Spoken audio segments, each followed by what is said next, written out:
inatambua kwamba maadhimisho haya lengo lake kama ambavyo msoma risala alivyosema, yaliadhimishwa baada ya wanawake wachache kukutana Beijing, China, wakiwa wanapambania haki za mwanamke, hasa katika kuhakikisha kwamba dunia inakuwa na usawa wa kijinsia na haki za uwezeshaji wanawake katika masuala ya maendeleo, kiuchumi, kisiasa, lakini na kiutamaduni.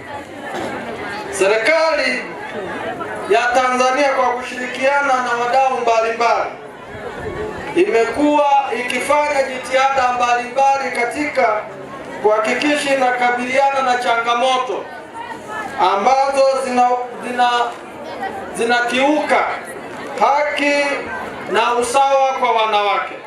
Miongoni mwa mambo ambayo serikali ya Tanzania imefanya ni pamoja na kuhakikisha kwamba inaanzisha sera za kitaifa na kisekta kuhusu masuala ya usawa wa kijinsia na uwezeshaji wanawake kiuchumi katika nchi na jamii yetu kiujumla. Mimi kwa upande wangu, sehemu yoyote ambayo anafanya kazi mwanamke huwa anakuwa na imani, kwanza anasimamia utaratibu na mambo yatakwenda vizuri. Napenda kusema wamama, tusimameni kwenye majukumu yetu, tusimameni kwenye majukumu yetu.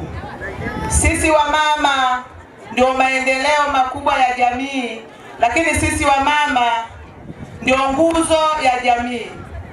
Tusiyasahau majukumu yetu. Mheshimiwa Mkuu wa Wilaya, kwanza nishukuru serikali ya Jamhuri ya Muungano wa Tanzania chini ya mama yetu Samia Suluhu Hassan kwa kutujali wamama kwa mambo mengi, ikiwemo mikopo ya wamama, lakini huduma za afya. Ninaishukuru sana kwa sababu hata asiyekuwa na macho anaweza akasikia. Machaji ni sisi, walinzi ni sisi, pata dokta ni sisi. Sindio mmoja ligera ni watumia, sometime mabaya mazuri yote ya kuatupia. Tunakesha vijijini kuelimisha jamii, lengo jamii badilike weze kwenda na wakati. Kwani katika huu wa kwendana na nyakati, kwani boda boda wetu, wakulima wetu